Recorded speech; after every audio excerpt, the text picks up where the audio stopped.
पातोळ्या करण्याकरता पहिला ते आपण करणार आहोत आतलं सारण. इथे घेऊया 1 चमचा तूप. तूप तुम्ही कुठलंही घेऊ शकता, साधू तूप घ्या किंवा वनस्पती तूप घ्या तरी चालेल. मी साधं तूप घेतलेलं आहे. आता गूळ घालून घ्यायचा आहे.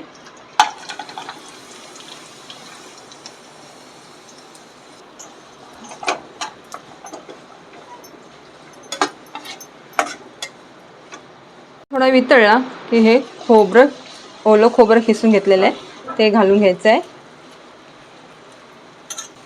गूळ आणि खोबरं चांगले एकत्र करून घ्यायचं आहे.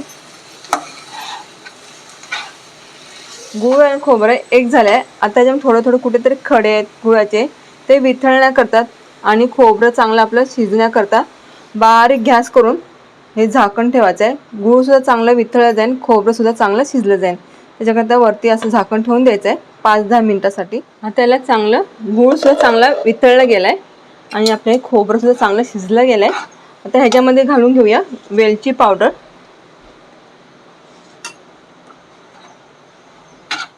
पातोळ्यासाठी आपले सारण तयार झालंय. आता बाजूला ठेवून देऊया. पातोळ्याचं वरचं आवरण करण्याकरता म्हणजे पीठ तयार करण्याकरता इथे ठेवलंय पाणी गरम करत. आता पिठामध्ये घालून घेऊया मीठ. मी कमी हे 7 ते 8 माणसांसाठी मी पीठ घेतलेलं आहे पातोळ्यांचं. आणि ह्याच्यामध्ये मी घेतले 5 वाट्या पीठ आणि हे मीठ घातलं. ह्याच्यामध्ये थोडंसं तूप घातल्याने आपले पातोळे छान मऊसूत होतील आणि मिठाने छान चव येईल. तर पाण्याला उकळ आली, गॅस बंद करून घ्यायचा आहे आणि पिठामध्ये घालून घ्यायचं पाणी थोडं थोडं घालायचं आहे. एकदम सगळं पाणी घालून नाही घ्यायचं आहे. आता मी बाकीचं पाणी ठेवून दिलंय. थोडं पाणी घातलं आणि थोडं पाणी ठेवलंय आणि आता सगळं हे पीठ ह्या गरम पाण्यामध्ये मिक्स करून घ्यायचं आहे. जसं जसं पाणी लागतं तसं तसं ह्याच्यामध्ये घालून घ्यायचं आहे. हे पीठ चांगलं पाण्यामध्ये भिजलं गेलंय.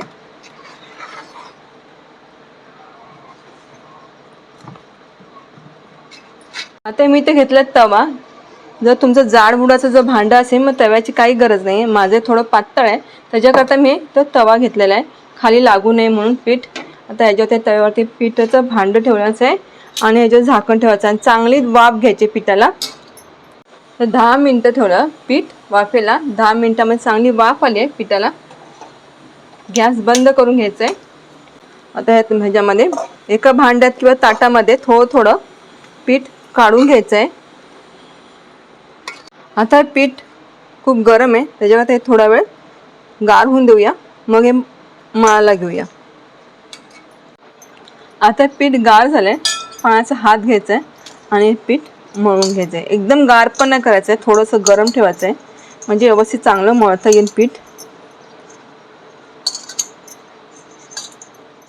हे पीठ आहे चांगलं मळून झालेलं आहे.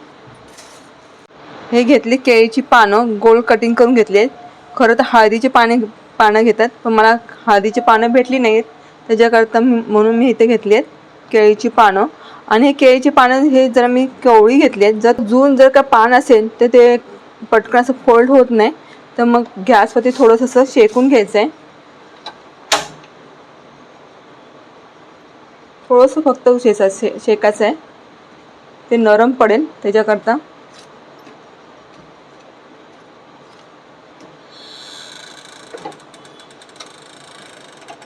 नंतर पातोळ्यासाठी मी इथे घेतलाय चकलीचा हा साचा, शेवईचा घेतलाय साचा.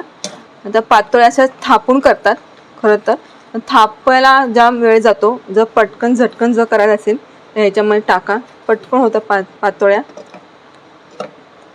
चकली साच्यामध्ये मी भरलंय पीठ. ते झाकण लावून घेऊया. तर आपण ह्याची शेवया काढून घेऊ. असंच हा पदार्थ केरळ साईडला पण केला जातो. त्याचं नाव काय आहे ते मला तुम्ही कमेंट करून सांगा.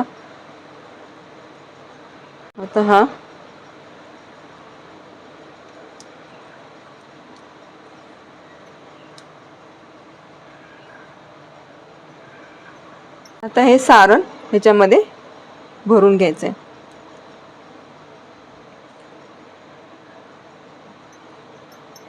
पातोळ्या पण आपल्या दिसायला पण छान दिसतात.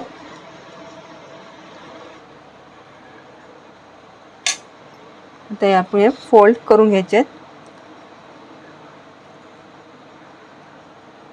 थोडंसं इथं प्रेस करून घ्या.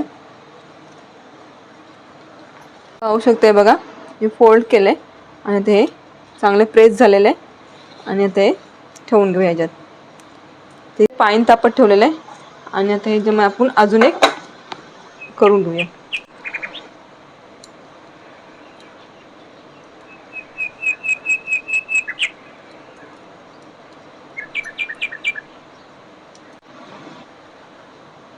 तर दुसरी आपण पातोळी तयार केली आहे.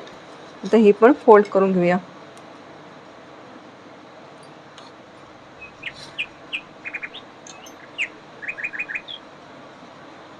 थोडंसं प्रेस करायचं आहे. पातोळ्या आपण वाफायला लावल्यात, त्याचे झाकण ठेवायचं आहे. आता हे पातोळ्या आपले तयार झाले, गार पण झालेत. हे बघा मस्त झालेत पातोळ्या. आणि आपण ह्याच्यामध्ये साच्यातून शेवच्या साच्यातून काढले, तयार केले म्हणून मस्त असे डिझाईन छान असे वाटतं बघा. दिसायला पण छान दिसत आहेत आणि पटकन होतात, वेळही लागत नाही. ही रेसिपी कोकणातली आहे आणि ही रेसिपी तुम्ही गौरी गणपतीला सुद्धा तुम्ही बनवू शकतात. नागपंचमीला सुद्धा बनवली जातेच. आणि गौरी गणपतीला तुम्ही जर बनवणार असाल, समजा एखाद्याकडे 10 दिवस गणपती असतात, 5 दिवस गणपती असतात, त्या दिवसामध्ये तुम्ही एखादा हा पदार्थ गोड पदार्थ म्हणून बाप्पाला नैवेद्य दाखवण्याकरता हा पदार्थ तुम्ही बनवू शकतात. आणि हा पदार्थ आवडीने खाल्ला जातो, मस्त आणि छान लागतो. आणि थोडं वेगळ्या पद्धतीने मी ह्या पातोळीचा रेसिपी ही केलेली आहे. तुम्हाला कशी वाटली ते मला कमेंट करून सांगा. आणि लाईक आणि सबस्क्राईब करायला विसरू नका.